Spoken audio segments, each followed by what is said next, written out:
देशांतर है। और यहाँ से एक रेखा गुजरती है, यहाँ से गुजरती है, ये कई जगहों से मुड़ी हुई है ना ये। तो ये जो रेखा है इसको बोलते हैं 180 डिग्री देशांतर बोलते हैं, 180 डिग्री देशांतर, ठीक है। और ये देखो यहाँ इधर से जा रही है ना ये 180 डिग्री देशांतर, ये वही रेखा है, वही वाली यहाँ पर मैंने बनाई है, ठीक है ना। ये 180 डिग्री देशांतर है, वही रेखा यहाँ पर हमने बनाई है, ठीक है ना। अब देखो आप कि ये जो 0 डिग्री देशांतर है इसके दाएं तरफ जब आप चलते हैं तो ये दाएं तरफ जो है, दाएं तरफ का जो हिस्सा है ये पूर्वी गोलार्ध, बाएं तरफ का जो हिस्सा है ये पश्चिमी गोलार्ध है। तो ये पूर्वी गोलार्ध और ये कौन सा हो गया, पश्चिमी गोलार्ध। तो इस तरफ जब आप चलेंगे तो इस तरफ पूर्व आएगा और इस तरफ कौन आएगा, पश्चिम आएगा। देखो इस देशांतरों को अगर मैं एक और डायग्राम में बनाऊं तो आप इस तरीके से बना सकते हैं, इसको इस तरीके से बना सकते हैं और इस तरीके से, मतलब ये हो गया ध्रुव, हो गया ध्रुव, ठीक है ना। ये पोल हो गया हमारा, ये पोल हो गया, और यहाँ से ये हो गया आपका, ये हो गया हमारा, इधर हो गया 0 डिग्री और ये हो गया 180 डिग्री, ठीक है ना। तो 0 से ऐसे 1 2 3 4 करते करते करते करते आप जा सकते हैं ना। तो ये जो है ऐसे, तो ये जो हिस्सा होगा ना 0 से इस तरफ जो हिस्सा होगा, इस तरफ, इसको बोलते हैं कौन सा, तो ये पूर्वी गोलार्ध है, ये पूर्वी गोलार्ध है, इस तरफ का भाग है।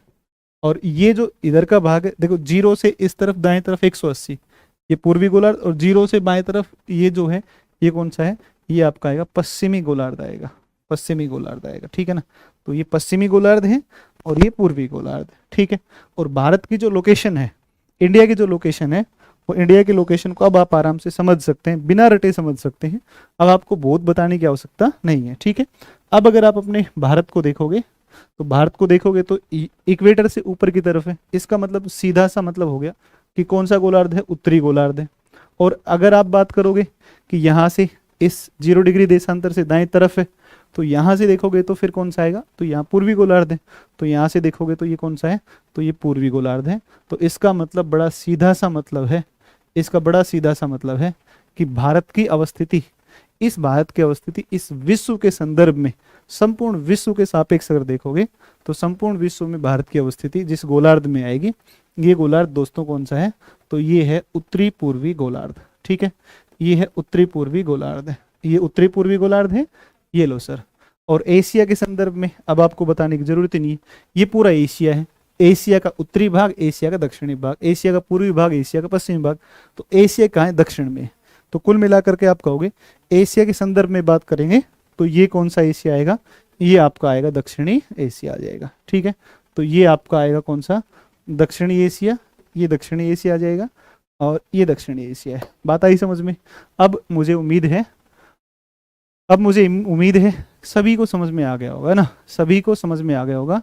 हाँ बिल्कुल ठीक है, ये है मनीष कुमार, बिल्कुल ठीक है मनीष, 100% मैं मान सकता हूँ। बोरिंग है, बिल्कुल बिल्कुल ठीक है ना। एक दो बच्चे ऐसे होते हैं ना क्लास में, है ना, ठीक है।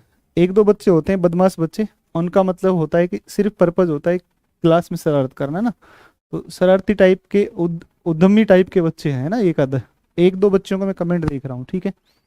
तो आप आराम से चीज़ों को देखो, कमेंट लिखने की जरूरत नहीं है आपको, है ना बच्चा, कमेंट करने की आवश्यकता नहीं है। मज़े से यार पढ़िए, कितना बढ़िया से आपको इतनी इजी अप्रोच के साथ में आपको चीज़ें आसानी से पता चल जाएंगी, ठीक है ना। बहुत इजी अप्रोच रहेगी पढ़ने की, हमारी पढ़ने की बहुत इजी अप्रोच रहेगी, ठीक है ना। ये आपकी लोकेशन के संदर्भ में आ गया सबसे पहला, ठीक है। तो पहली बात आपको समझ में आई होगी कि भारत की अवस्थिति वैश्विक संदर्भ में उत्तरी पूर्वी गोलार्ध में है, जबकि अगर हम बात करते हैं उसको एशिया के संदर्भ में, तो एशिया के संदर्भ में कहाँ पर आएगा, दक्षिणी एशिया के अंदर आएगा। इतना सभी को क्लियर है तो आप मुझे बता दीजिए। सभी के कमेंट आ रहे हैं, बहुत अच्छा लग रहा है सभी को। चलिए जी, थैंक यू। अगर ऐसा है, बहुत समझ में आया तो बहुत अच्छी बात है। थोड़ा सा इजी रहेगा मेरे लिए कि अगर आपको समझ में आ रहा है तो मुझे ये बात क्लियर हो जाएगी कि मेरी अप्रोच कम से कम ठीक डायरेक्शन में है। इसका मतलब इसी अप्रोच के साथ में आपको पढ़ा सकते हैं, ठीक है। चलिए भाई, ये बात हो गई आपकी सबसे पहली। अब हम दूसरी बात करते हैं, और अब दूसरी बात को शुरू करते हैं। और अब आती है भारत का अक्षांशीय एवं देशांतरीय विस्तार। अक्षांशीय अक्षांशीय एवं देशांतरीय विस्तार, ठीक है। Latitudinal and longitudinal extension of India, अक्षांशीय एवं देशांतरीय विस्तार, ठीक है, देशांतरीय विस्तार, क्लियर है बात, अक्षांशीय एवं देशांतरीय विस्तार। अगर दोस्तों हम इस संदर्भ में बात करते हैं, भारत के अक्षांश और देशांतरीय विस्तार के संदर्भ में बात करें, तो एक भारत का मानचित्र बनाएंगे और भारत का मैप बना करके उस भारत के मानचित्र में अपने चीज़ों को दर्शाने की कोशिश करेंगे। ठीक है, तो देखो एक बार ध्यान दो। ठीक है, ध्यान दो एक बार इस पर। अच्छा, इंग्लिश मीडियम के बच्चे भी हैं क्या? भाई देखो, मुझे तो जहाँ तक लग रहा है मैं हिंदी मीडियम को करके ही पढ़ा रहा हूँ। ठीक है ना, मैं तो हिंदी मीडियम करके ही पढ़ा रहा हूँ। ठीक है, अच्छा एक बार और बताना है तो एक बार और पूछ लो, क्या दिक्कत है बताओ। देखो, हमने कहा था भारत की लोकेशन को, हमने लोकेशन की बात की थी। सबसे पहला पॉइंट भारत का सामान्य परिचय, पहला ही टॉपिक है।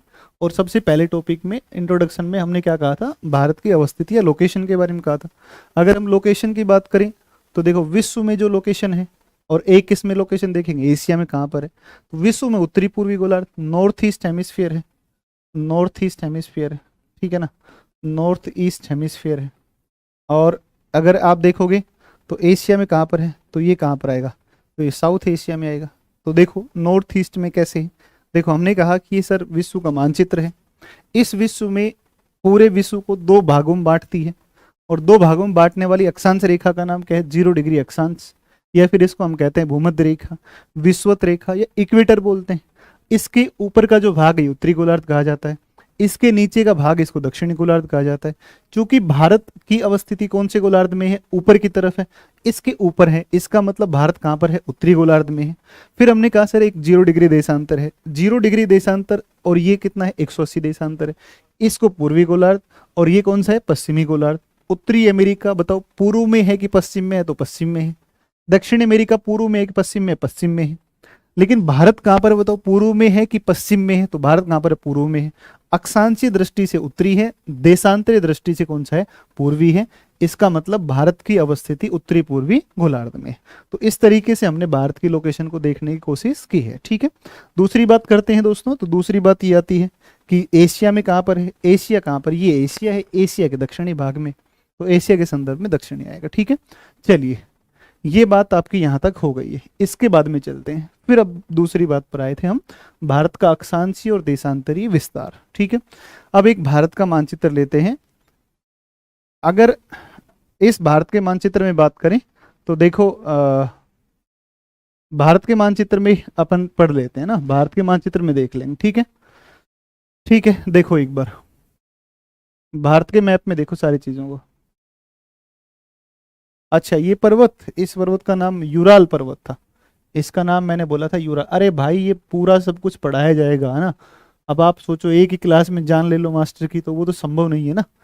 एक मतलब ये प्रश्न पूछा गया था एक बार, सी टेट का एग्जाम हुआ था, और उस सी टेट के एग्जाम में पूछा गया था यूरोप और एशिया को पृथक करने वाला प्राकृतिक जो कारक है वो कौन सा है, तो वो कौन सा है, यूराल पर्वत है। ठीक है, तो ये पर्वत अलग करता है। अब हाँ, बोर्ड पीडीएफ क्लास के बाद में मिल जाएगा। ठीक है ना, चलिए ठीक है, अब दूसरी बात पर चले। टाइम टेबल सबको बता देंगे, सारे टीचर्स एक एक करके ओरिएंटेशन क्लास सभी सब्जेक्ट का मिल जाएगा। ठीक है ना, तो ये ओरिएंटेशन क्लास है, आज शेड्यूल ये है।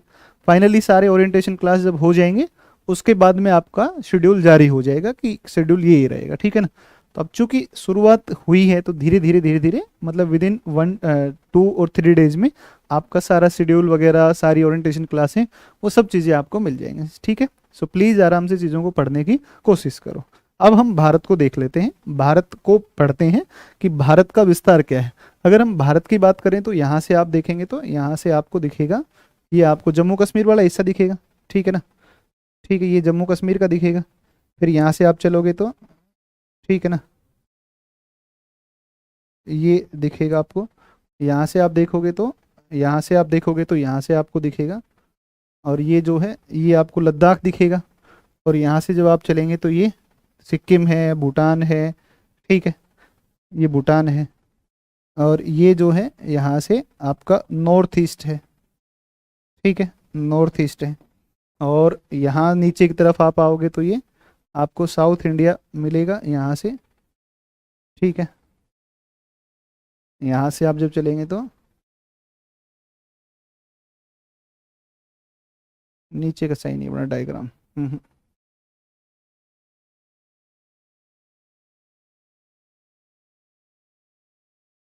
ये लो जी, ये आपका बनेगा, ये आपका आ जाएगा भारत का मैप, ठीक है ना।